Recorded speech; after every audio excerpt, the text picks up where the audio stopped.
नमस्कार हजुरलाई पनि नमस्कार नमस्कार।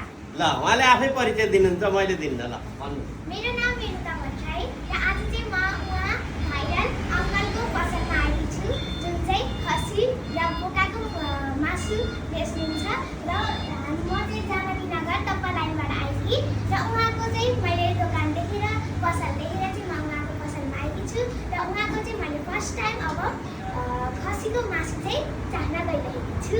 ल हेर्नुहोस् उहाँलाई पनि एकदमै धेरै धेरै धन्यवाद। यति सानी नानीको कति मिठो आवाजमा कति मिठो कला होइन यिनी नानीले मेरो भिडियो धेरै हेर्नुहुन्थ्यो अरे त्यस कारणले मैले चाहिँ यहाँ यिनी नानीलाई एकदम राम्रो मासु तरप्प काटेर दिँदैछु। हजुरहरूलाई मनपर्छ भने आउनु होला यिनी नानीलाई धेरै धेरै धन्यवाद। एकदम बिग फ्यान है त। ल उहाँ मेरो एकदमै बिग फ्यान धेरैचोटि हेरिसक्नुभयो आदि खोला फेरि जाओस् मासु आज चाहिँ लानुहुन्छ अरे उहाँले आज उहाँलाई सिँगै साप्रो दिएर पठाउनु कुरो छ। ल हजुरलाई पनि धन्यवाद हजुरलाई पनि धेरै धेरै धन्यवाद ल नमस्ते नमस्ते।